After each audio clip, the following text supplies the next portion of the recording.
예, 바울이 이제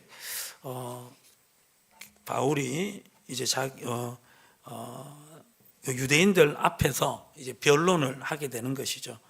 유대인들이 거짓 고소를 하고 있다. 나는 절대 하나님의 이름을 도용한 일이 없다.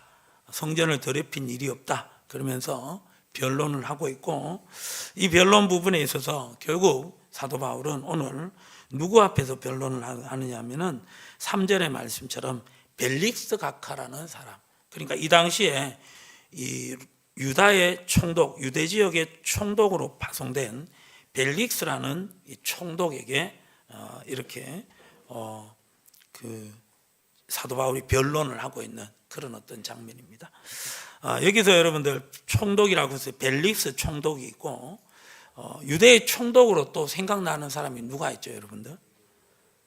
그렇죠, 빌라도가 있죠. 빌라도에 예수님의 십자가형을 확정한 사람 빌라도가 있고, 오늘 본문에는 벨릭스. 그러니까 이 총독 앞에서 사도 바울이 변론을 할 수 있는 기회를 가지게 됩니다. 자, 이 사도 바울이 변론을 하는 부분에 있어서 이 사도 바울을 고발했던 자가 있어요. 그 사람들이 누구냐면 24장 1절에 등장하는 바로 이 유대 대제사장 아나니아와 장로들과 변호사, 누가 등장해요, 여러분들? 더둘로가 등장하게 된다는 것이죠. 자, 더둘로가 고발을 하는 내용이 바로 이제 그 5절의 말씀이 나옵니다. 5절과 6절. 자, 총 세 가지죠. 세 가지. 여러분들 뭐예요? 전염병 같은 자다. 또 나사렛 이단의 우리말. 그러니까 전염병 같은 자가 되어서 가는 곳마다 소요를 일으키는 자다. 그런 측면에서 전염병 같은 자. 또 나사렛 이단의 뭐라고요? 우두머리. 또 6절에는 성전을 더럽히는 자. 이 세 가지죠. 이게 이제 고발 내용이었다라는 것이죠. 자, 그런 의미에서 이 사도 바울의 이 그 고발 내용 부분에 있어서 이런 고발 내용이었다면은 사도 바울의 어떤 그 영향력으로 인하여서 나쁜 어떤 모습들이, 결과들이 나타나야 되는데 그런 결과들이 나타나지 않는다라는 것이죠. 자, 사도행전 2장 47절 말씀을 한번 읽어봅니다. 자, 다 같이 사도행전 2장 47절입니다. 시작. 하나님을 찬미하며 또 온 백성에게 칭송을 받으니 주께서 구원받는 사람을 날마다 더하게 하시니라. 아멘. 이게 초대 교회 성도들의 모습이었는데 이 모습이 이 사도 바울의 사역 가운데도 그 사역의 결과로 가는 곳마다 이런 어떤 역사들이 일어났다라는 것이죠. 그런 어떤 측면에서 사도 바울에게 복음을 듣고 변화받은 어떤 그 초대교회 성도들의 모습으로 인하여서 그 당시에 어떤 그 지역의 교회들이 많은 은혜를 받고 많은 사람들이, 불신자들이 도전을 받고 많은 도움을 받고 감동을 받았다라는 것을 우리가 알 수 있다라는 것이죠. 오늘날 우리 그리스도인들의 모습이 이런 모습이 되어야 되지 않느냐. 결국 이런 모습으로 비춰지기 위해서는 사도 바울의 어떤 모습이 오늘 우리들의 모습이 되어야 된다는 것이죠. 사도 바울의 그런 모습을 통하여서 많은 사람들이 이 감동을 받았고 그 가운데 변화를 받아서 예수 믿는 사람들이 되었다라는 것이죠. 이런 부분에 있어서 사도 바울이 지금 고발을 당했던 이 내용은 누가 들어야 되느냐? 우리가 들을 수가 있어야 된다는 거예요. 온 세상을 이 사람 전염병 같은 자다. 전염병 같은 자. 그리고 나사렛 이단의 괴수고 성전을 더럽혔다. 이 부분에 있어서 이런 사도 바울에게 향한 고발의 내용은 우리가 받을 수 있어야 된다는 거예요. 그래서 첫 번째 사도 바울이 받았던 그 고발 내용이 바로 뭐냐면은 전염병 같은 자라는 거였죠. 전염병 같은 자. 한마디로 말해서 사도 바울은 이 복음을 확산시키는 자였다라는 거예요. 여러분들, 전염병 같은 자라는 것은 뭔가 굉장히 어떻게 보면은 나쁜 것을 퍼뜨리는 사람, 그런 전염병 같은 자라는 건데, 왜 사도 바울에게 이 더들로가 이런 고발을 했을까요? 사도 바울이 만나는 사람들마다 사도 바울에게 감동을 받아서 변화받고 감동을 받고 예수님을 믿는 놀라운 변화의 역사가 일어났다라는 거예요. 특별히 사도 바울이 복음을 전하기 위하여서 1차, 2차, 3차에 걸쳐서 유대 지역을 떠나서 소아시아 지역에, 그리고 유럽에 복음을 전하는 그런 가운데, 그곳에 있던 유대인들이 사도 바울을 통하여서 하나님의 은혜를 받고 그리고 복음을 받아들이고 그리스도인이 되는 놀라운 역사가 일어나게 되고, 그러므로 말미암아 그 변화된 사람들이 또 다른 사람들에게 복음을 전하게 되는 가운데, 다른 사람들도 예수 믿는 구원의 역사가 풍성하게 일어났다라는 것이죠. 그러므로 말미암아 사도 바울을 향하여서 전염병 같은 자다, 이렇게 더들로가 고발을 하고 있는데, 사실 우리의 이 사도 바울에 대한 이 고발의 내용이 우리의 모습이기도 해야 된다라는 거예요. 우리도 우리를 만나는 사람들마다 우리를 통하여서 복음을 듣고 감동을 받고 예수 믿는 구원의 역사가 일어나게 해야 되는 줄 믿습니다. 그런 측면에서 올 한 해 우리가 이 사도 바울이 들었던 전염병과 같은 모습으로 우리의 삶 가운데도 우리의 만나는 사람들에게 전염병 같은 그런 모습으로 예수님을 우리가 전하셨는지 우리가 한번 또 돌아보게 된다라는 것이죠. 자, 여러분들, 어젯밤에 참 놀라운 어떤 일이 우리 대한민국에 참 일어나게 되었습니다. 그 일이 일어나는 것을 보면서 뭔가 지금 일이 제대로 되어가지 않는 그런 어떤 모습이다. 뭔가 한국이 정상적이지 않다, 이런 어떤 생각을 한번 해보게 됩니다. 그러는 가운데 이걸 통해서 교회와 어젯밤의 어떤 일은 어떤 관련이 있을까 한번 생각해 보게 되었어요.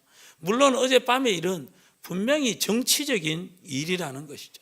그런데 그 정치와 우리의 어떤 교회와의 관계, 이 부분에 있어서 뗄래야 뗄 수가 없다라는 거예요. 성경에 보면요, 우리나라의 성경에 보면은 그 나라의 지도자들을 위하여서 기도하라고 했어요. 정치가들을 위해서 기도하라고 했어요. 왜요? 정치가들이 그 지도자가 온전히 서게 될 때 나라가 평안하게 되는 것이고, 그 가운데 복음 전파가 더욱더 원활하게 일어날 수가 있다라는 거예요. 그런 어제와 같은 그런 어떤 일이, 해프닝이 일어나게 될 때 굉장히 나라는 혼란스러울 수밖에 없고요. 그 가운데 경제나 안보 이런 사항 부분에 있어서 세계적으로도 좋지 않은 그런 이미지를 심어주게 된다는 것이죠. 그러니까 영국에서는 우리나라를 향하여서 여행 주의 국가로 여러분들 결정을 했지 않습니까? 왜요? 쿠데타가 이 계엄이 선포되었기 때문에. 그런 식으로 세계 이미지가 그렇게 좋지 않다라는 것이죠. 그와 더불어 이런 가운데서 사실 교회는 우리나라의 어떤 우리나라 건국 이래로, 이승만 대통령의 그 건국 이래로 우리나라는 기독교 국가, 기독교는 굉장히 보수적인 어떤 이미지가 강하다라는 것이죠. 그러는 가운데 이 시민들로부터, 국민들로부터 오해를 받는 그런 일들이 굉장히 많이 일어났죠. 이 일도 동일하게 어떻게 보면 시점이 참 묘하다라는 시점이 들어요. 10월 27일 날 우리가 한국교회 대연합의 날로 얼마나 많은 어떤 성도들이 모였고, 그리고 그 한국교회 대연합을 위하여서 기도 준비도 많이 하고, 심지어 우리 교회에서 참석하신 분들도 있고, 그러는 가운데 시작 전부터 굉장히 은혜롭게 진행이 되었고, 끝나는 부분도 굉장히 은혜롭게 진행되어서 전혀 어떻게 보면은 이 한국교회 대연합 예배로 인하여서 부정적인 어떤 그런 매스컴이 이미지가 전혀 이제 매스컴에 나타나지 않았다라는 거예요. 굉장히 좋은 모습으로 잘 끝났다. 그걸로 끝이었어요. 그러는 가운데 계속 교회에서는 함께 연합하는 그런 어떤 좋은 분위기였다라는 거죠. 그리고 11월 22일인가요? 그게 국가 조창기도회가 있지 않았습니까? 그래서 그때 대통령도 참석하는 가운데 그게 또 유튜브로 생중계되는 가운데 굉장히 어떻게 보면은 파장이 굉장히 좋았다라는 거예요. 그런데 그런 어떤 가운데서 교회는 교회는 어떻게 보면 굉장히 나라를 위하는 그런 쪽으로 돼 지도자를 위하는 쪽, 이런 보수적인 어떤 쪽 이미지가 계속 그렇게 좀 각인이 되어 있었는데 어제 일로 통하여서 또 좋지 않은 어떤 그런 이미지가 기독교 교회에 이렇게 새겨질까 대해서 좀 염려스러운 어떤 그런 마음이 있다라는 것이죠. 그 가운데 우리가 이런 가운데서 이런 혼란을 틈타서 분명히 동성애 차별금지법을 주장하는 이들은 나름대로 이 교회를 공격하면서 이 부분에 있어서 잘못됐다라고 하면서 또 사회 분위기를 그렇게 조장할 것은 분명할 것이고, 나름대로 어떻게 보면 또 나라를 또 안보를 또 위협하는 어떤 세력들이 혼란을 줄 수도 있는 어떤 그런 상황이라는 것이죠. 그 가운데 교회는 그렇게 이미지가 좋지 않을 거란 말이죠.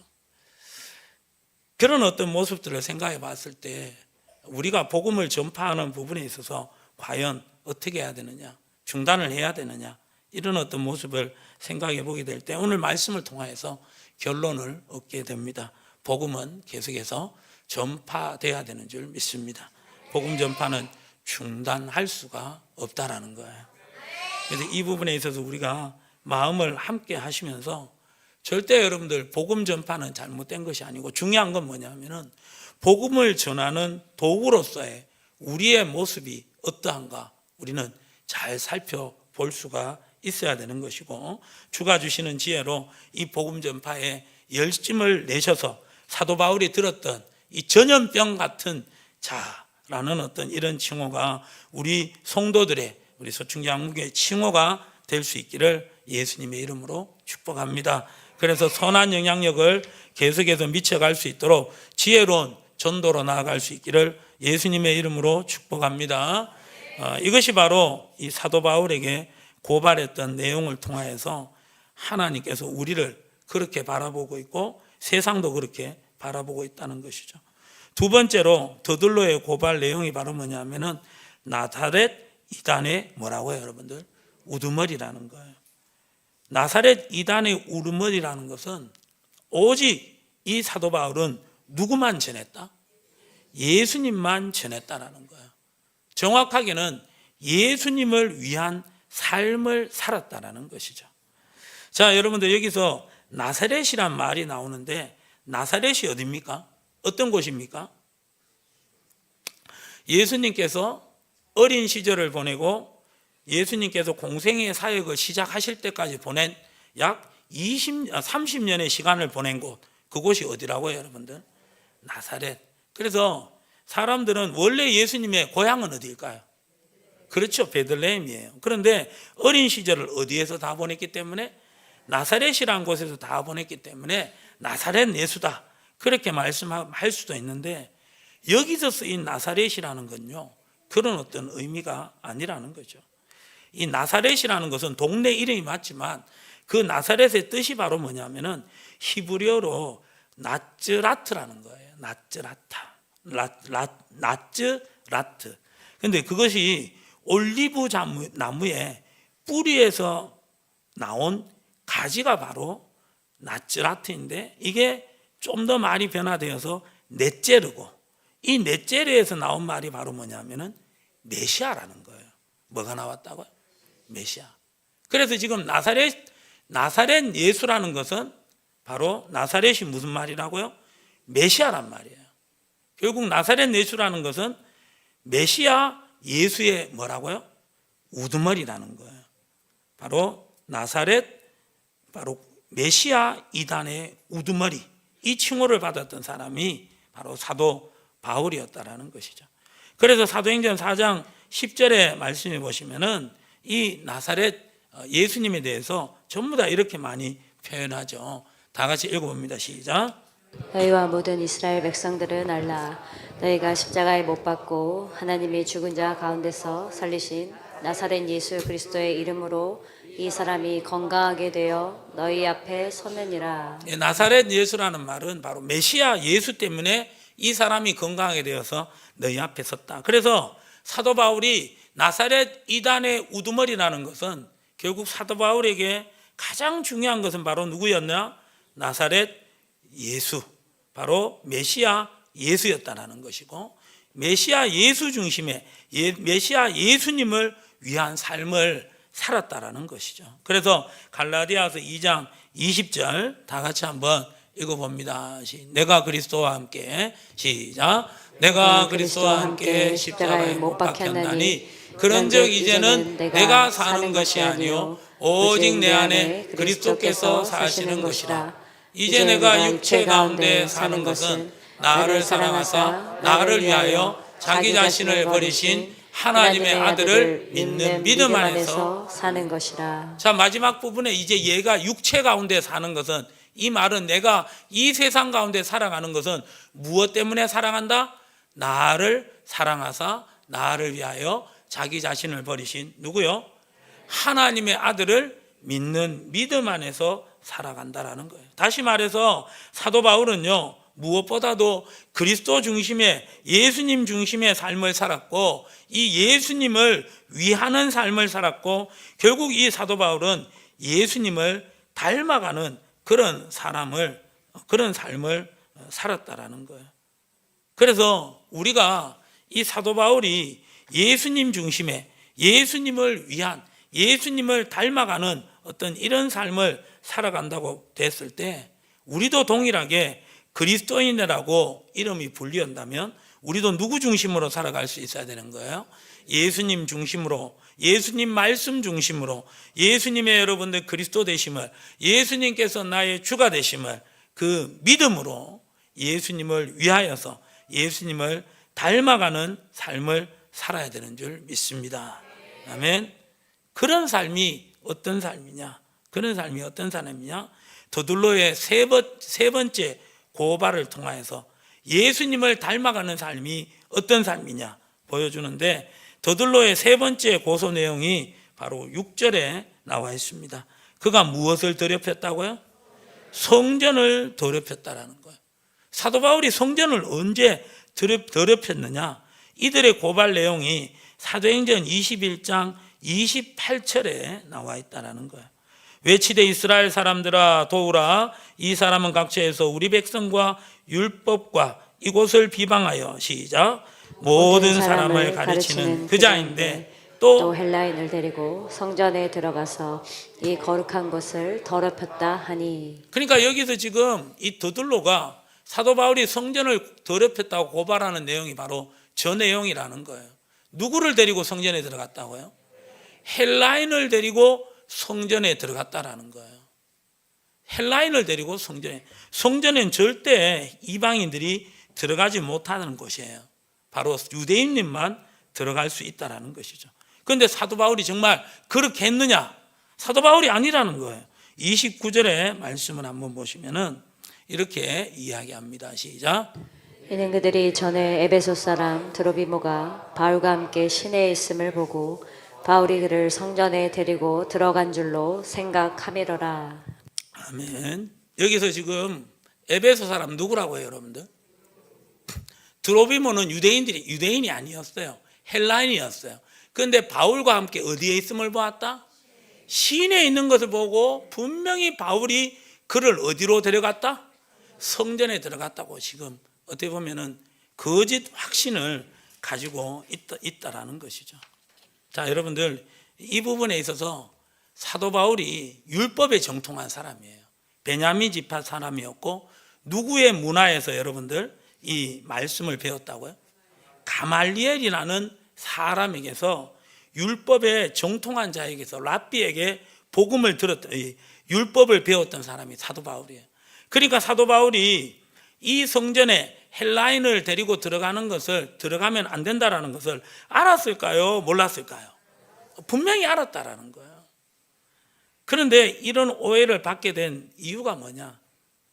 성경학자들은 추측하기를 사도 바울이 이 헬라인 드로피모를 데리고 성전에 들어가지는 않았지만은 성전 부근까지는 가가지고 그 드로피모에게 성전이 이런 곳이다 라고 보여줬을 수는 있다라는 거예요. 그러니까 지금 사도 바울이 뭔가 오해받을 만한 짓을 했을 것이다, 그렇게 추측하는 거예요.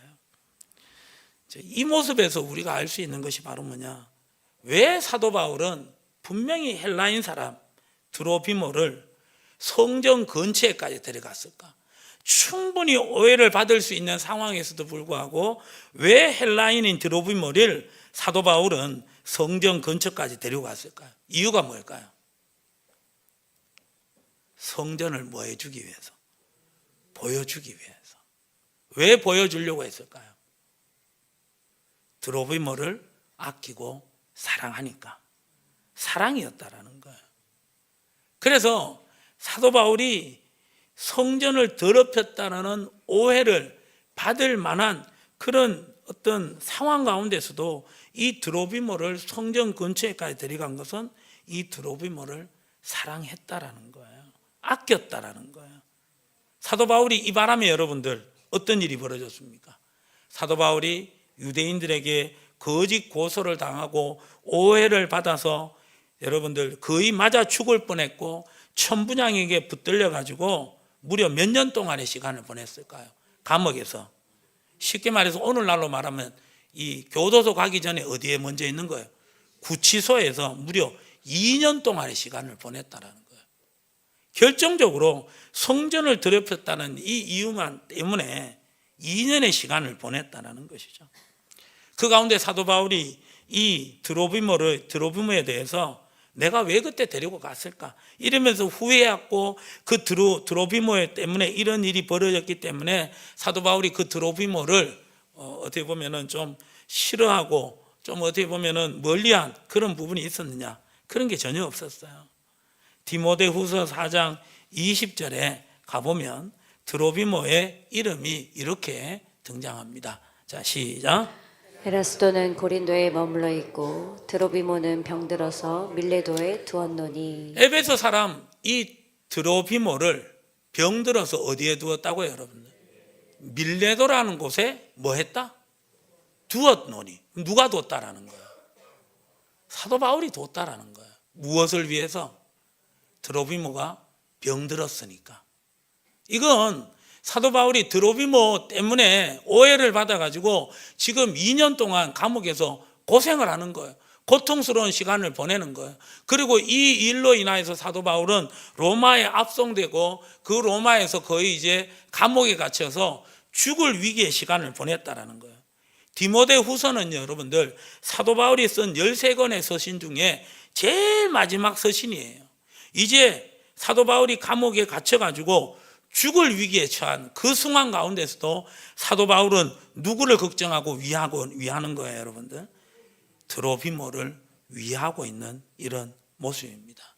사도 바울은 한 영혼의 사랑을 위하여서 그 한 영혼을 구원하기 위하여서 그 한 영혼을 위하기 위하여서 아낌없이 사랑하고 그 영혼으로 인하여서 어떤 처지에 놓이더라도 그 영혼을 걱정하는 바로 예수님의 마음을 가졌다라는 것이죠. 여러분들 이 마음이 우리의 마음이 될 수 있기를 소망합니다. 이 마음은요, 이 사도 바울의 이 마음은요, 나중에 24장 후반절에 가보시면은 24절에 한번 가보시면은 24절. 자, 거기에 보면은 성경 펴세요. 사도행전 24장 24절. 자, 거기에 보시면은 수일 후에 벨릭스가 그 안에 누구요? 유대 여자 드루실라와 함께 와서 바울을 불러 그리스도 예수 믿는 도를 듣거늘. 벨릭스는 여러분들 유대인이에요? 유대인 아니에요? 유대인 아니에요. 로마 사람이에요. 그리고 드루실라는 누구예요, 여러분들? 유대 여자라는 거예요. 이게 좀 약간 알아야 되는데 그때 벨릭스 총독이라는 사람은 어떤 사람이냐면 원래 여러분들 이 사람은 로마인이 아니라 종이었어요. 노예였어요. 그런데 이 사람이 황제의 어머니한테 온갖 아첨을 당한 거예요. 황제의 어머니의 종으로서 그 황제의 어머니를 아주 잘 모셨다라는 거예요. 그러는 가운데 황제의 어머니가 청거를 해서 이 사람을 로마인 되게 해줬고, 이 황제는 어머니에게 자란 이 벨릭스를 종에서 이 유대인의 총독으로 보냈다라는 거예요. 그러니까 종에서 로마인이 되고 총독까지 올랐던 굉장히 어떻게 보면은 야망이 있는 그런 사람이었다라는 거예요. 그의 이 로마인 벨릭스가 그의 아내 누구요? 유대 여자였다라는 거예요. 이 벨릭스가 어느 날 이 지금의 본문에 나와 있는 드루실라를 보니까 너무 아름다운 여자였어요. 그런데 드루실라는 보니까 작은 나라의 왕비였다라는 거예요. 그래서 이 사도행전 15장에 보면은 사도 바울과 그 바나바가 1차 선교 여행을 떠났을 때 그 바나바의 고향에 먼저 가게 됩니다. 그 바나바의 고향이 어디냐 하면은 구브로 섬이에요. 거기에서 여러분들 이 구브로 섬의 이 총독에게 아나니아에게 말씀을 전하는데 그때 방해를 했던 사람이 있어요. 혹시 누군지 아세요? 괜찮아요, 여러분, 괜찮아요. 마술사 시몬이었어요. 이 벨릭스 총독이 마술사 시몬을 이 드루실라 여자에게 보냈던 거예요. 네가 한 작은 나라의 왕비로 그냥 인생을 끝낼래? 아니면은 유다의 총독인 이 벨릭스의 아내가 되어가지고 나중에 로마에 가서 한몫하는 인생이 될래? 이렇게 되니까 이 드루실라가 야망이 있었던 거죠. 그래서 그 작은 나라의 왕비를, 남편을 버리고 결혼한 지 1년 만에, 결혼한 지 몇 년? 1년 만에 콩깍지도 안 떨어졌던 이때 이 드루실라가 여러분들 어디로 누구에게 갑니까? 벨릭스에게 가는 거예요, 여러분들. 이런 사람이 벨릭스였어요. 그리고 이 벨릭스는 종에서 총독이 되었기 때문에 종들의 마음을 잘 이해할 것 같은데 그렇지 않았어요. 종들의 마음을 이해하지 못하고 오히려 자기가 종이라는 것을 엄청나게 모욕적으로 여기면서 이 종들을 엄청나게 탄압했던 사람, 누구? 벨릭스. 그래서 이 벨릭스가 그 다스리고 있었던 AD 52년에서 60년까지 약 7, 8년의 시간 동안 이 유대인에게 작고 큰 폭동들이 많이 일어났어요. 왜? 이 벨릭스가 너무 압정을 하게 되니까, 너무 이 유대 민족들을 압제를 하고 누르고 있으니까 여러 가지 소요가 많이 일어났다는 거예요. 그런 벨릭스, 그런 어떻게 보면 부정한 드루실라, 이 앞에서 예수 믿는 도에서 전하는데 바울이 무엇을 전했습니까? 25절에 말씀해 보시면은 바울이 시작, 의와 절제와 장차오는 심판을 강론하니. 의라는 것은 뭐예요? 옳을 의, 바로 하나님과의 바른 관계를 맺고 있어야 된다.